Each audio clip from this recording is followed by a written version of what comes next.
What does it feel like to stand waist-deep in black water, unable to breathe through your mouth because the sound of your own breath might be the thing that kills you?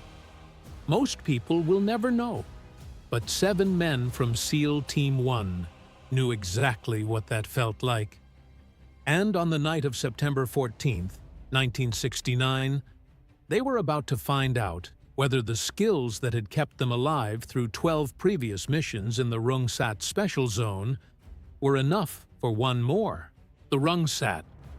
The Vietnamese called it the Forest of Assassins, a labyrinth of tidal mangroves southeast of Saigon, where the land doesn't really exist, where the mud can swallow a man to the waist, where the Viet Cong had operated for years in a territory so hostile that even South Vietnamese army units rarely entered. SEAL Team 1 had been going in anyway, night after night, mission after mission. They knew the price of failure in a place like this. They went back regardless. Tonight was different. Their target was a political commissar named Nguyen Van Loc, a man responsible for the coordination of Viet Cong infrastructure across 3 provinces and the execution of at least 11 South Vietnamese government workers. Intelligence placed him at a canal-side safe house for less than 48 hours. The window was closing. 7 men had been chosen to close it with him. This channel exists for one reason: to tell these stories the way they deserve to be told. With precision, with honesty, and with the respect owed to every man who went into the dark and didn't always come back the same. If you believe those stories matter, subscribe before you forget, and stay with us. Because what happened in that mangrove swamp before sunrise on September 15th is the kind of story that changes how you think about courage and about cost. These men earned that. The least we can do is pay attention. September 14th, 1969, 2300 hours. The patrol slipped off the support craft one by one into the black water of the Rung Sat. The current was running fast. Michael Bowen went in third. He didn't make a sound. Michael Bowen was 24 years old, born and raised in Baton Rouge, Louisiana, in a neighborhood where the Mississippi heat lasted until October, and the men in the family either worked the refineries or left. His father worked the refineries. Michael left. Not because he had to, because something in him had always understood, without being able to name it, that he was built for a kind of pressure most people don't seek out. He'd been a wrestler in high school, then briefly in college before dropping out to enlist. He told people it was because he'd run out of money. That wasn't entirely true. He'd run out of patience. Patience for a life that felt like it was happening in slow motion while somewhere else, somewhere he couldn't quite see, the real world was moving at full speed. He enlisted in the Navy in 1966, made it through basic underwater demolition and SEAL training, Bud S, on his first attempt, which put him in a very small category of men. His class started with 112, 31 finished. Michael Bowen was among them, though he would never describe his completion as a success. "I just refused to quit" was the closest he ever came to an explanation. His instructors described it differently. Bowen doesn't register pain the way normal people do. Not because he doesn't feel it, because he's made a prior decision about it. He arrived in Vietnam in early 1969 with SEAL Team 1, assigned to Naval Special Warfare Operations in the IV Corps Tactical Zone. By September, he had completed 12 missions in the Rung Sat Special Zone. He'd been shot at 6 times. He'd lost 1 man from an adjacent squad, Torres from Tucson, on a mission he hadn't been part of. That one stayed with him, not the ones he'd been on, the one he hadn't. The photograph lived in a leather sleeve inside his holster, folded twice, waterproofed with a thin layer of grease that had turned the edges translucent. It was his sister, Angela, standing in front of their mother's house on the day of her high school graduation. She was 17 in the photo. She was smiling the way people smile when they don't yet know what the next few years will ask of them.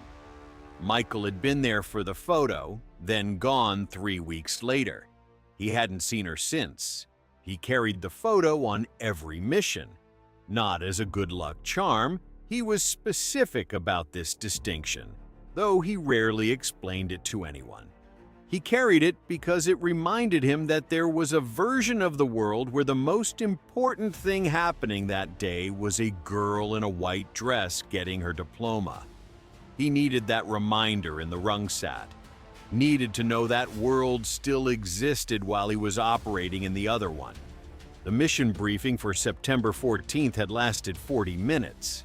Target Nguyen Van Loc, a senior political commissar coordinating Viet Cong infrastructure throughout Gia Dinh and Long An provinces. Van Loc had been on the Phoenix program's priority list for 8 months. He was not a combatant in the conventional sense. His value to the enemy was organizational, logistical, ideological. He coordinated taxation of villages, maintained courier networks, and had directed the systematic elimination of South Vietnamese government workers in his operational area. Intelligence, fresh, assessed as reliable, placed him at a canal-side safe house in the northern Rung Sat, accessible only by small watercraft, protected by a local force Viet Cong security element estimated at 4 to 8 men. He would be there for less than 2 days. The extraction window closed at first light on September 15th. The patrol's job was direct: insert by water, move to the safe house, capture if possible, kill if not, exfil before the sun made them visible. 7 men, 1 objective, 8 hours of darkness. Michael Bowen was the point man. He would be the first one in. If you've ever known someone who served, a grandfather, a father, a brother, a neighbor who came back from somewhere and was never exactly the same, drop their name in the comments. We read every one. These stories exist because of the people who lived them, and because of the people who refused to let them disappear. Nguyen Van Loc was 41 years old, nearly twice Michael Bowen's age, and had been at war in one form or another since he was 19. He was born in 1928 in a village in Long An province, the second son of a rice farmer who lived and died without ever owning the land he worked. Van Loc's political education began not with ideology, but with observation. The landlords who took their percentage regardless of harvest, the French colonial administrators who moved through his village like weather, present, indifferent, damaging. He joined the Viet Minh at 19, not because a recruiter convinced him, but because the alternative was to keep watching and do nothing. He had already decided he wasn't built for watching. He fought through the early 1950s and survived the French War not as a frontline combatant at the decisive engagements, but as a courier and logistical organizer operating in the South, delivering intelligence, maintaining networks, doing the work that armies require but rarely celebrate. When the Geneva Accords divided the country in 1954, Van Loc did not go north. He stayed. He believed the South was where the work needed to be done. He was right, though the next 15 years would cost him in ways he had not calculated.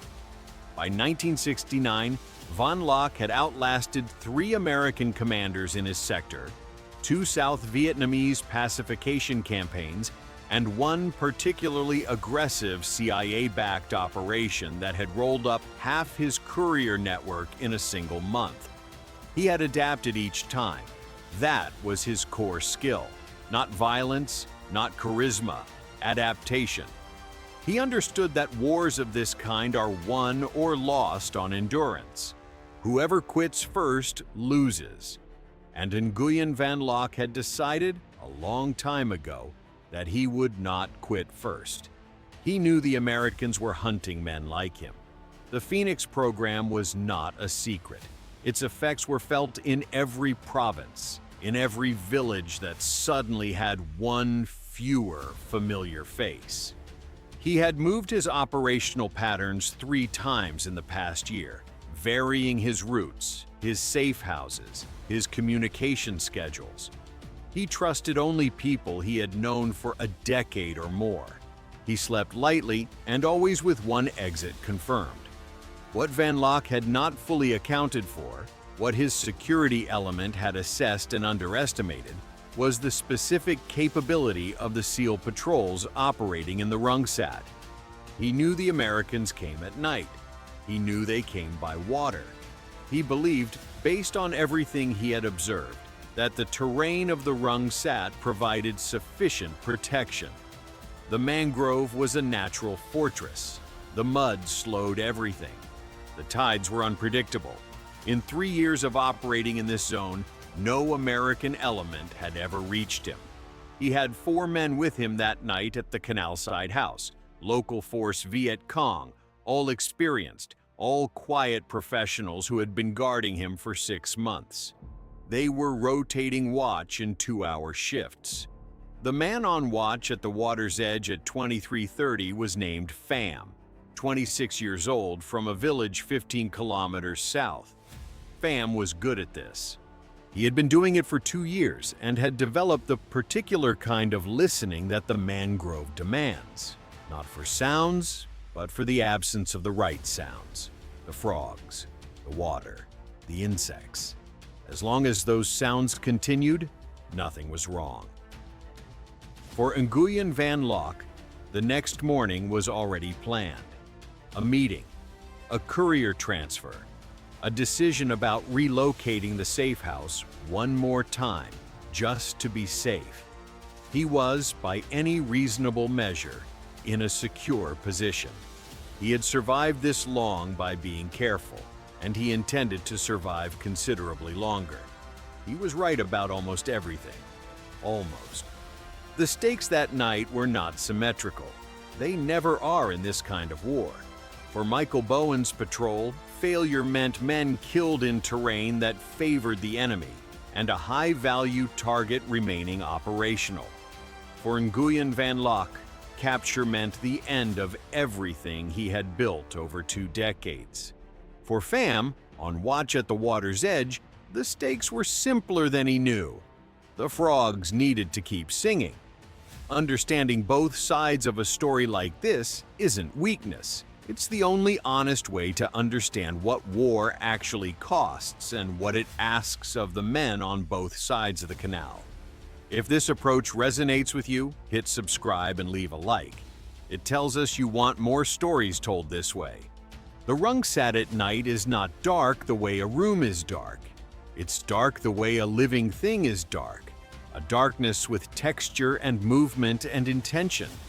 The water doesn't reflect the sky because the canopy closes over the canals like a fist. The mud has a smell that gets into your sinuses and stays there for days. And the sound, the first thing they trained you to notice, the last thing you ever stopped noticing, is a constant low register of biological noise that your brain learns after a dozen missions to read like a language. Michael Bowen read it as he moved. The patrol had inserted 400 meters south of the target, following a secondary canal that branched off the main waterway like a crack in old wood. Moving in single file, weapons up, breathing through the nose. The water was chest-high in places, dropping to knee-deep in others, with no pattern that made sense on paper, but that Bowen had learned to anticipate from the way the current shifted against his legs. His feet never left the bottom if he could help it. A foot lifted in the wrong place could disturb silt that would billow up and cloud the water for 20 meters behind him.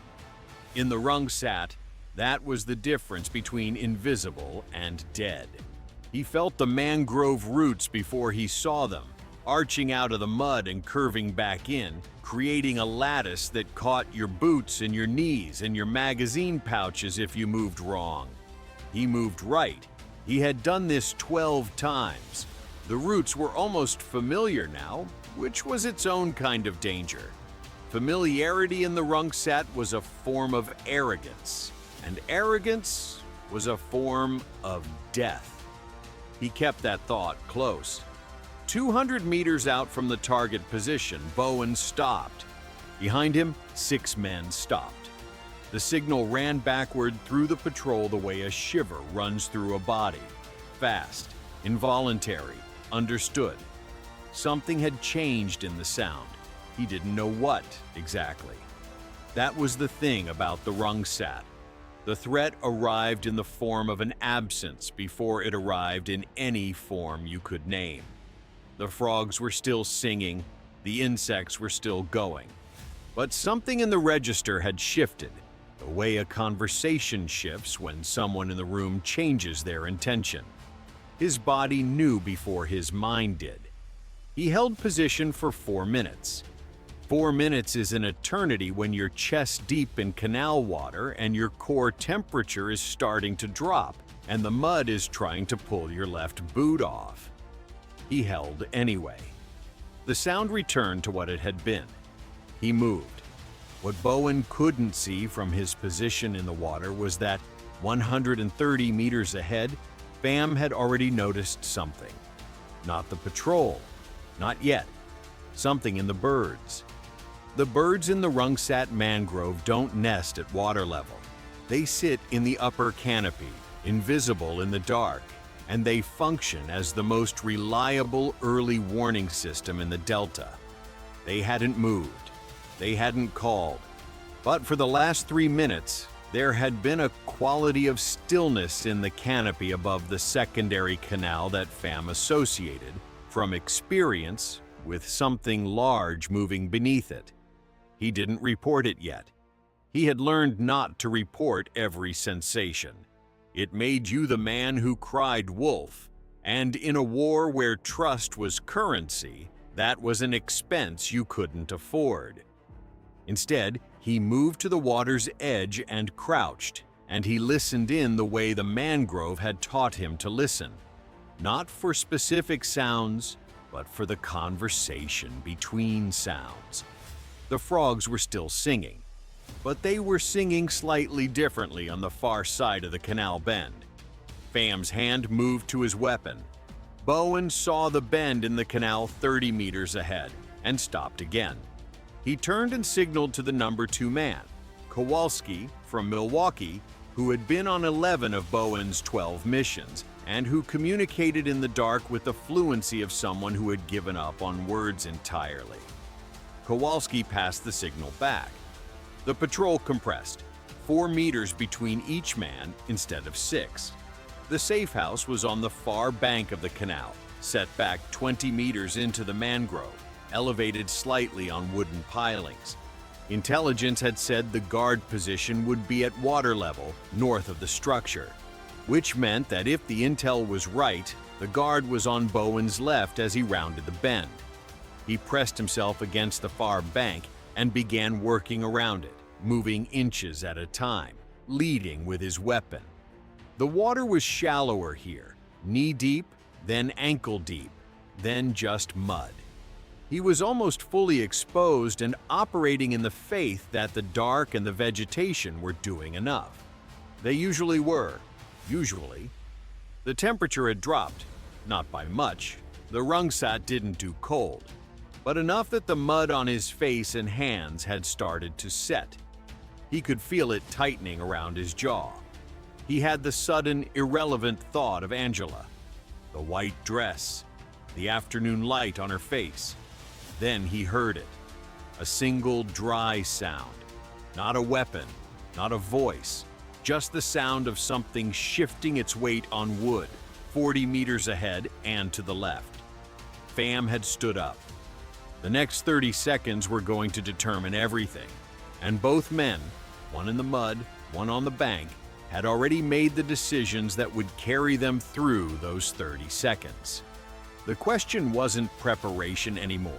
The question was whether what they'd each paid to get to this moment was enough.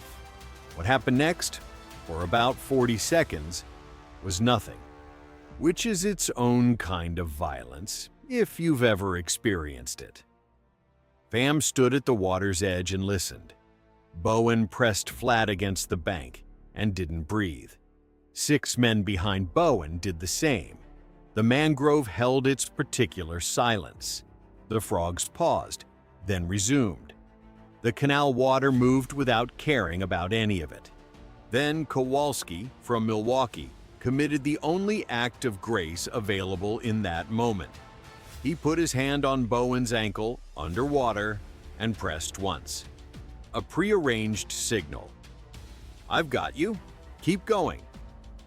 7 words reduced to one touch in the dark. It was the closest thing to warmth the Rung Sat offered. Bowen exhaled through his nose, slowly, and took stock. Target structure, 20 meters beyond Pham's position. 1 guard visible. 3 to 7 additional security personnel inside or around the structure. Positions unknown. 7 men in the patrol, 1 objective, 4 hours of darkness remaining. And then, the thing that turned a difficult mission into an impossible choice. A light came on inside the safe house. It was small, a lamp or a candle, no more.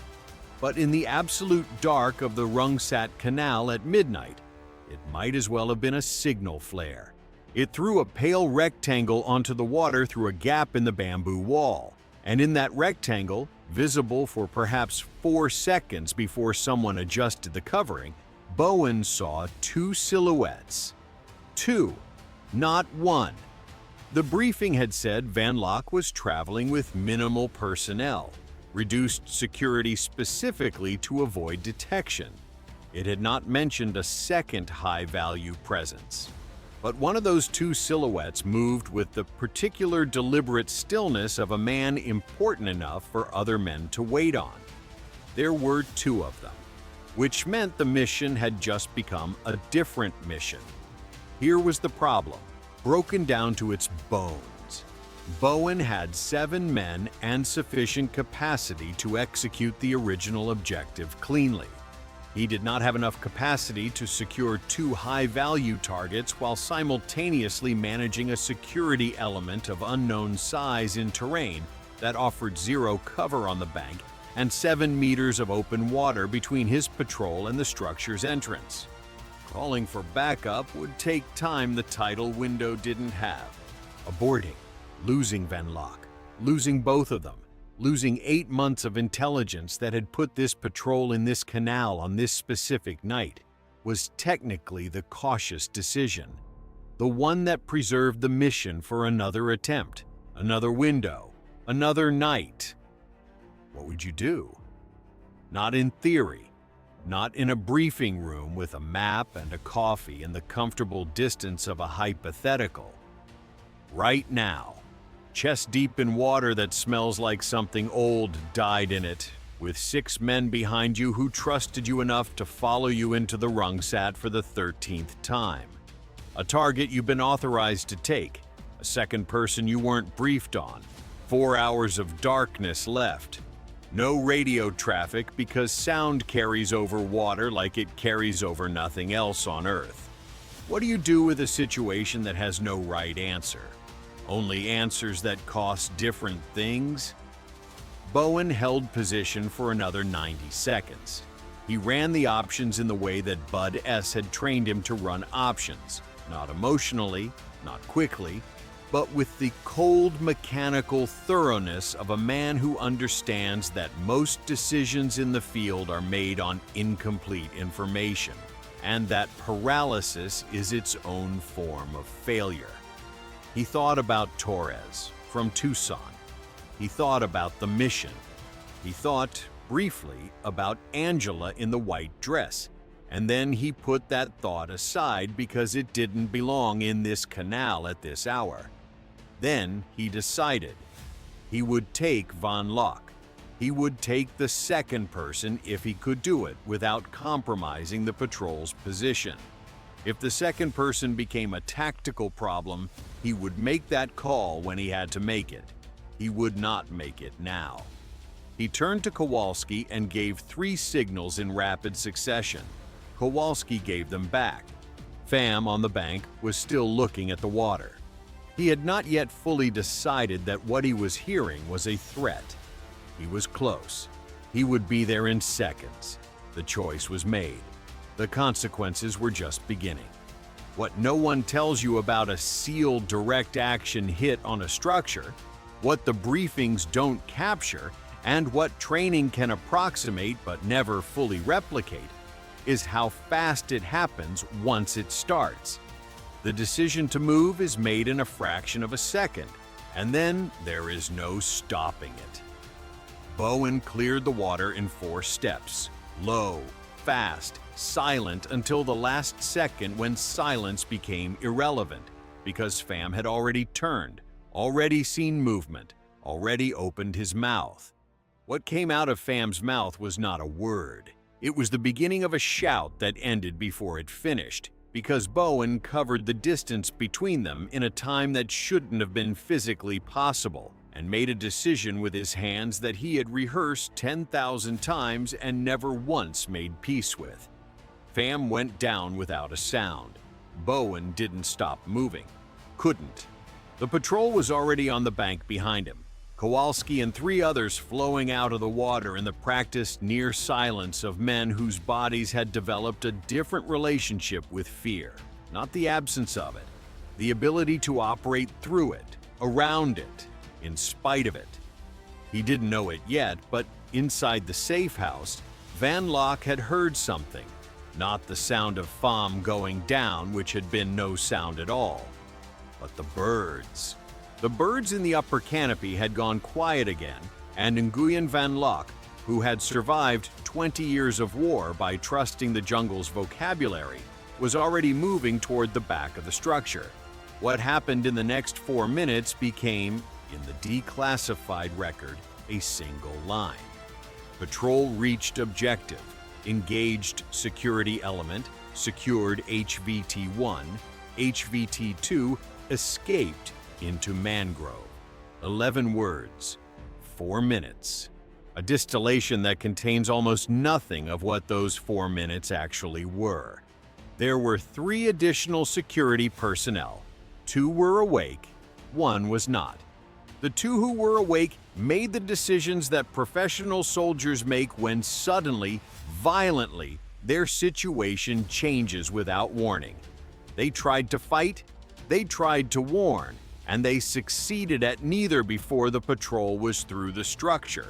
And Bowen had his hands on a man who looked at him with the particular expression of someone who has prepared for this possibility and finds that preparation is not the same as readiness.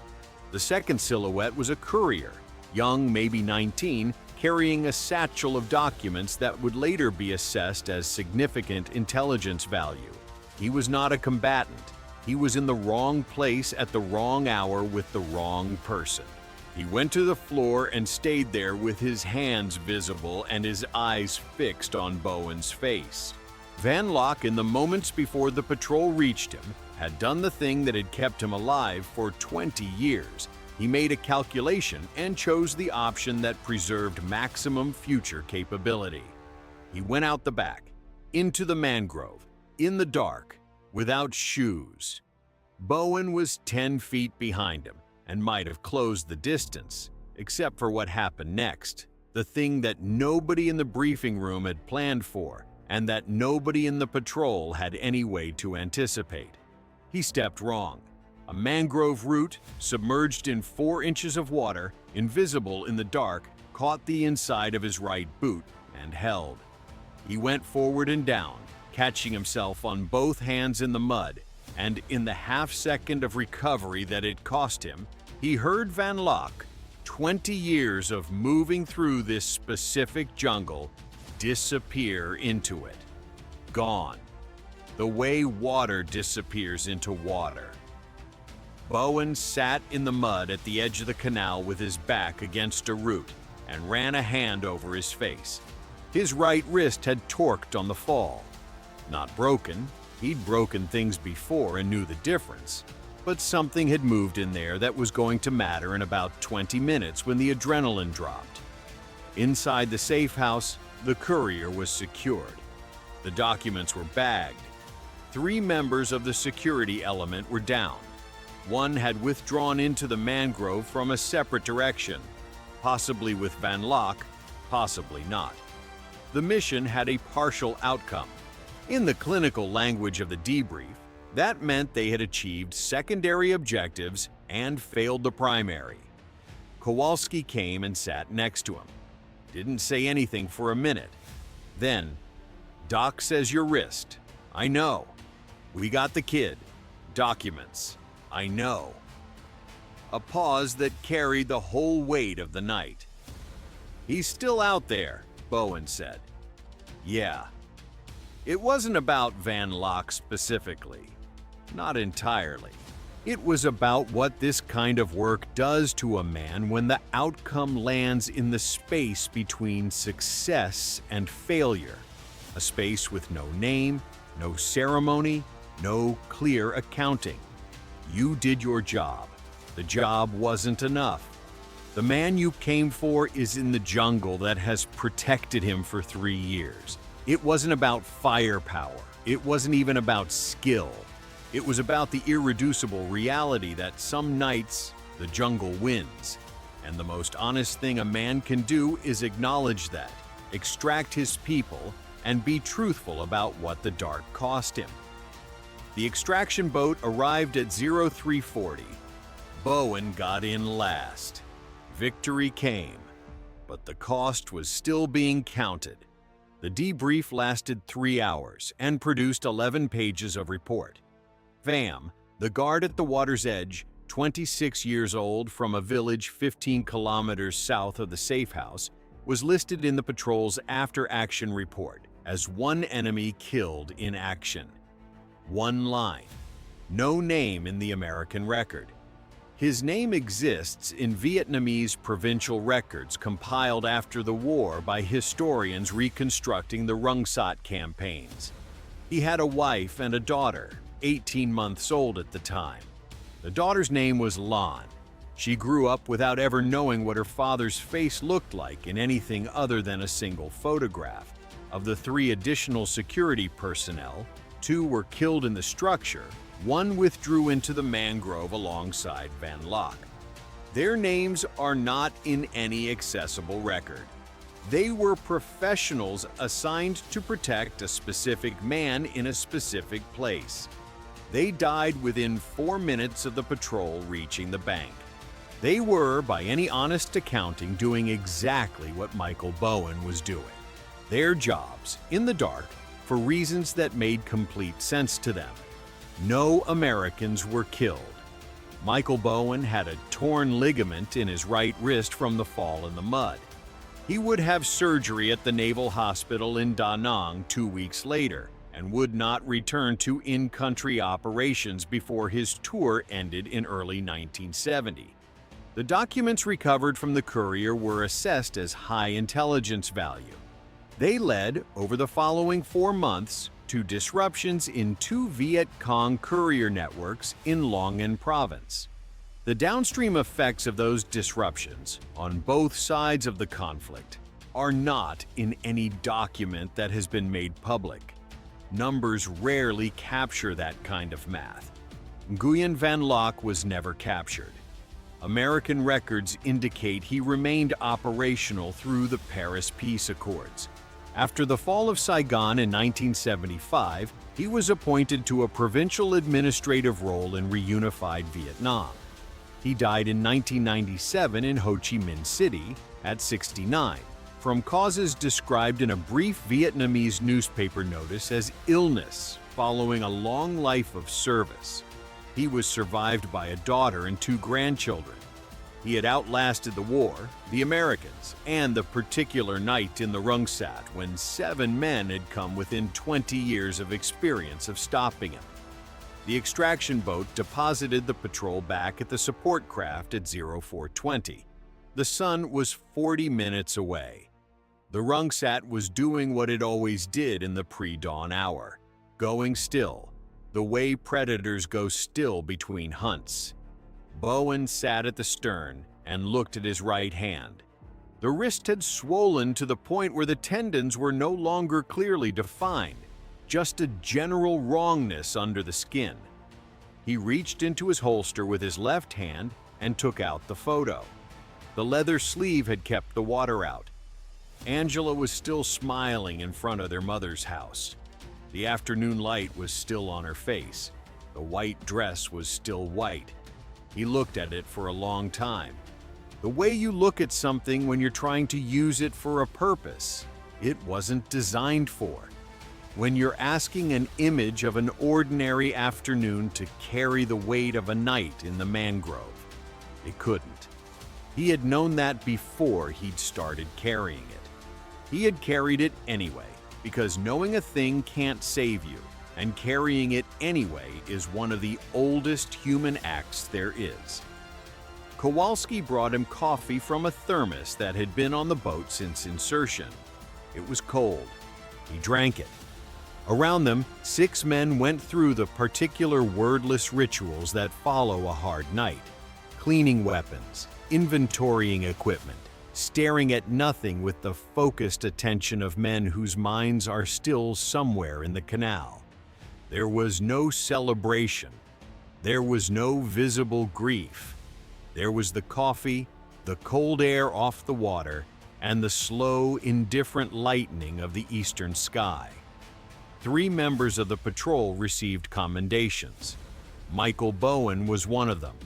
He accepted the commendation without ceremony and never mentioned it to his family. He called Angela from Nabe 2 days later. It was morning in Louisiana.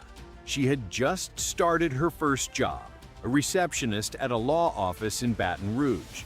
She told him about it. He listened. When she asked how he was, he said, "Fine. Tired.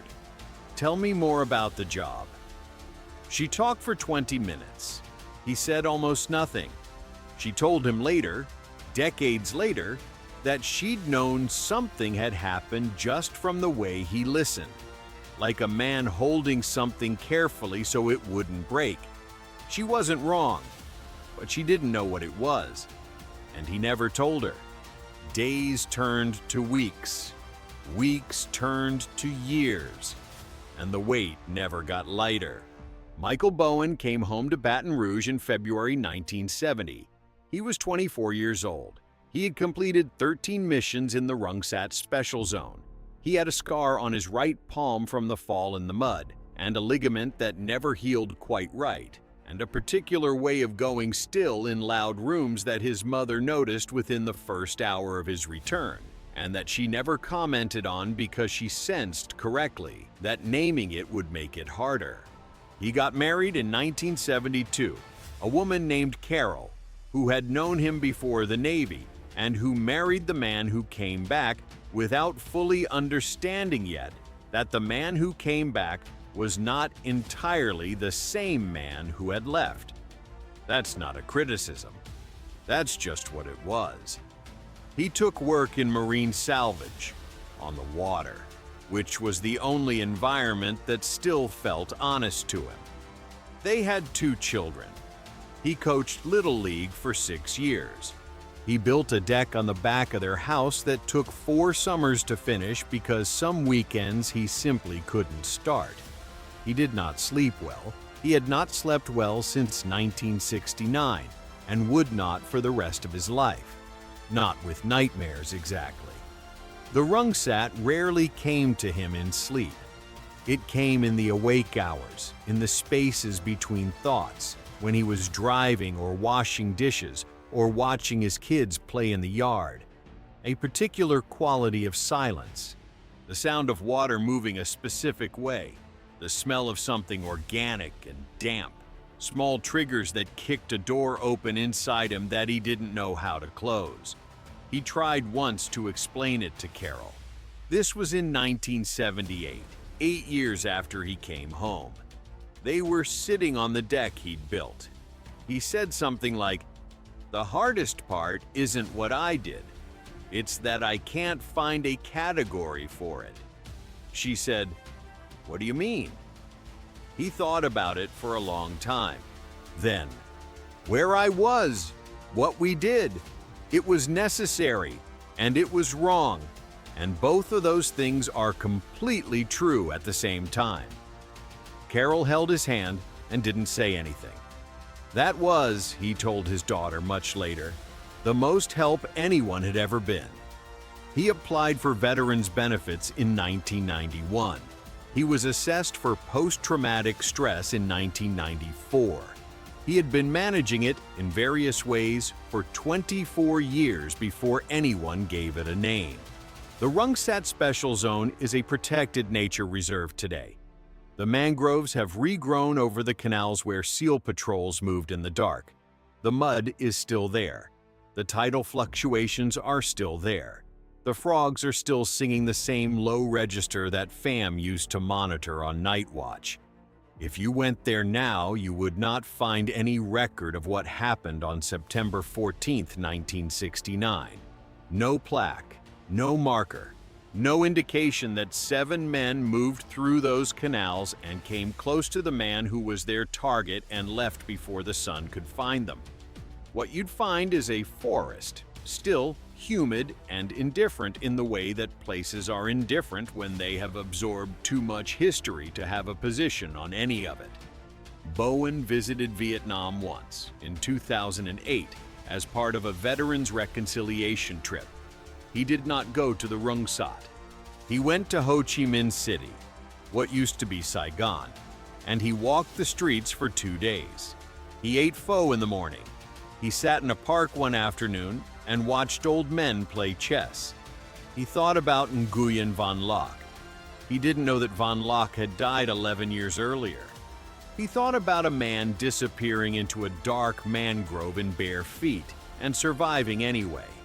He thought about what it costs a person to outlast everything, and whether surviving everything is the same thing as winning.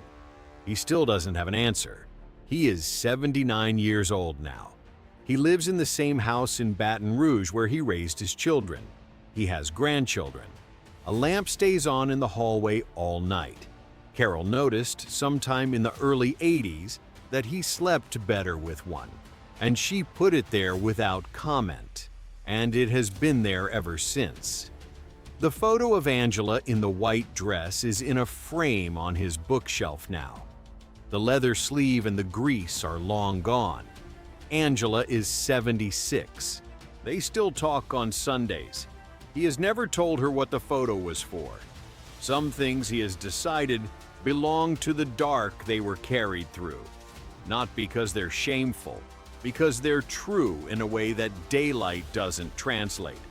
If you served, or if you knew someone who served, in the Rung Sat, in the Delta, in any of the dark places where men went and came back altered, their courage was real. Their cost was real. Subscribe to this channel and join the people who refuse to let those stories disappear into the indifferent silence. Share this video if you believe these experiences deserve to be told with honesty. Honor the warriors. Question the wars.